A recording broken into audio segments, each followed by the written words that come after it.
নিরাপত্তা শঙ্কাকে কারণ দেখিয়ে আসন্ন টি-20 বিশ্বকাপে অংশ নিতে ভারত যাচ্ছে না বাংলাদেশ ক্রিকেট দল। তবে ক্রিকেটে না বললেও এবার ভারতের মাটিতেই লাল সবুজের প্রতিনিধি পাঠাচ্ছে সরকার। রাইফেল শুটিংয়ে অংশ নিতে নয়াদিল্লি যাচ্ছেন শুটার রবিউল ইসলাম। 7 ফেব্রুয়ারি থেকে শুরু হতে যাওয়া ক্রিকেট বিশ্বকাপ বর্জন করলেও আগামী 2 থেকে 14 ফেব্রুয়ারি নয়াদিল্লিতে অনুষ্ঠেয় এশিয়ান রাইফেল ও পিস্তল শুটিং চ্যাম্পিয়নশিপে অংশ নিচ্ছে বাংলাদেশ। গত বুধবার যুব ও ক্রীড়া মন্ত্রণালয় শুটার রবিউল ইসলাম ও কোচ শারমিন আক্তারের ভারত সফরের সরকারি আদেশ জারি করে।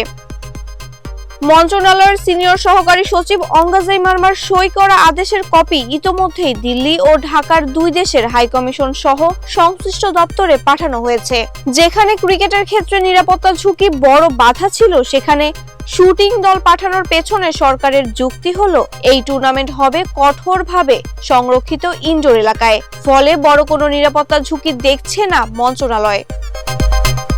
এবারের আসরে বাংলাদেশের একমাত্র প্রতিনিধি নৌবাহিনীর শুটার রবিউল ইসলাম। 5 ফেব্রুয়ারি মূল ইভেন্টে লড়বেন তিনি। তবে সফরটি আরো সহজ করে দিয়েছে রবিউলের বিশেষ পাসপোর্ট।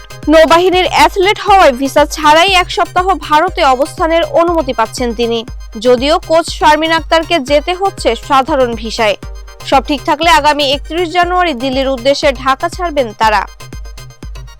বিগত আসরগুলোতে বিশাল বহর পাঠালেও এবার ফেডারেশনের সিদ্ধান্তে শুধুমাত্র রবিউল ইসলামই যাচ্ছেন দিল্লির মিশনে। ক্রিকেট প্রেমীদের মন কিছুটা ভারাক্রান্ত থাকলেও এখন শুটার রবিউলের ব্যাটে নয়, বরং বন্দুকের নলের সাফল্য দেখার অপেক্ষায় ক্রীড়াঙ্গন। মাহবুবা ইসলাম, মানবকণ্ঠ।